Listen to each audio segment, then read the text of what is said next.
ago, I was elected to become the next president of International Council for Science. So now I'm starting to spend more and more time in that organization. Later in September, I will become the president of International Council for Science. And I certainly will dedicate all my time on this organization. As many of you might know, International Council for Science has a regional office in Malaysia. And this is an important spot because we have only 3 regional offices in the world. And for Asian Pacific region, Malaysia is the regional offices. Today, I'll be talking about sustainability of the human society because that is becoming more and more important issue, and more than anything else is threatening the existence of human society. Let me start from the ancient time, after the Big Bang. Big Bang took place about 14.5 billion years ago, and it took about 10 billion years before the formation of the solar system. Of course, like everything else, it follows the second law of thermodynamics. Order system will become disorder, and everything will decay. So solar system, which survived in 4.5 billion years, evolution certainly centered around the burning sun. And it will have about 5 more billion years to go. 5 more billion years, the sun will expand, and the diameter of the sun will reach the orbit of the Earth. And by the time, I think human society probably will no longer exist. But the interesting thing is the following. If you look at other planets, those planets are certainly deteriorating. They absorb the energy from the sun and emit to the universe. And along with the decay of the sun, everything decays. But the Earth is different.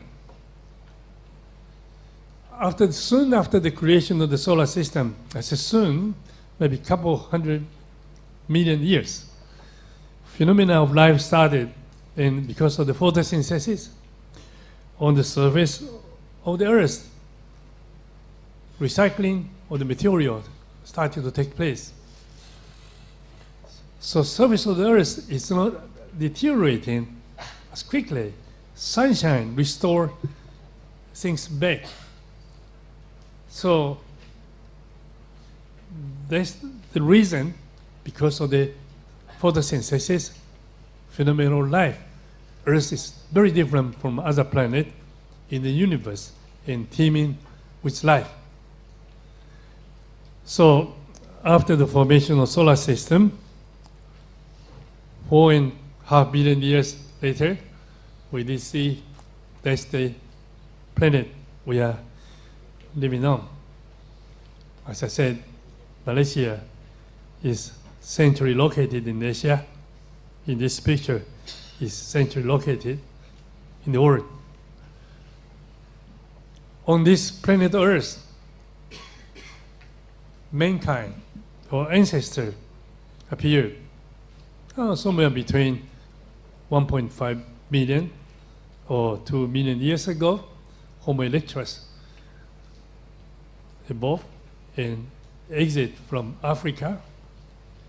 And if you look at history, population goes up, sometimes goes down. When global cooling came and there's not enough food, people migrate. But after all, the number of our ancestors is not large. So they live harmoniously with nature, and they are part of the nature. So evolution of mankind, just like evolution of other life on the earth, actually has been the part of the nature, and sunshine is the one which brought us here. So if you look at the life and everything on earth, we will realize the sunshine made the earth like this, and sunshine brought us all here. As I said, human society lived harmoniously with nature until recently, and even at about 250 years ago. If you look at this picture, you might find some familiarity. This picture was a painting of the livelihood of Aboriginal tribe in Taiwan. Those are Austronesian people. Migration come from south, mostly come from south, more related to Asian Pacific Island people, maybe closer to Malaysian people. If you look at the wedding ceremony of 250 years ago, it's very interesting. Well, here I just want to say that if you look at this picture, whether whatever they are using, clothes or houses, what they are eating, again, everything is from biomass, came from sunshine. Without sunshine, most of them wouldn't be there. But around the same time, that was Aboriginal tribe's livelihood of 250 years ago. And 250 years ago, there's something important happened in Europe. That's the Industrial Revolution. And if you look at the picture, previous picture, and compare with this picture, what's the difference?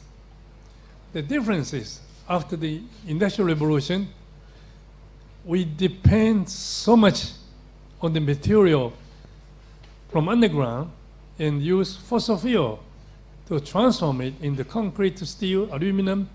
So if you look at this picture, you will find many things came directly from sunshine. Maybe there are people, hosts came from sunshine, but all the houses, locomotive, are all dug underground and we transform into steel, concrete. So there's a tremendous difference. So after the Industrial Revolution, we start to detach ourselves from the nature, dissociate ourselves from sunshine. And if you look at the energy consumption, this is the American thing. In 1850, more than 90% of the energy come from wood burning, but within 80 years, more than 90.5% of energy came from fossil fuel. So for millions of years, our ancestors depend on sunshine. And suddenly, we dug underneath and found out so much fossil fuel available for us, and that suddenly make human society change enormously. Life become prosperous, and the way of life has changed. So if you look at the fossil fuel, like petroleum, you dug the petroleum up, goes through distillation, the residue will be asphalt, put on the ground, and you have grease, wax, naphtha, and diesel oil run in diesel engine, and oil to heat houses, airplane, and so on, gasoline. So produce lots of things in different way, providing the energy. So that become our sunshine from underground. Those are limited. Not only that, energy came from fossil fuel. Feedstock for the chemical compound also came from fossil fuel. And one interesting thing is,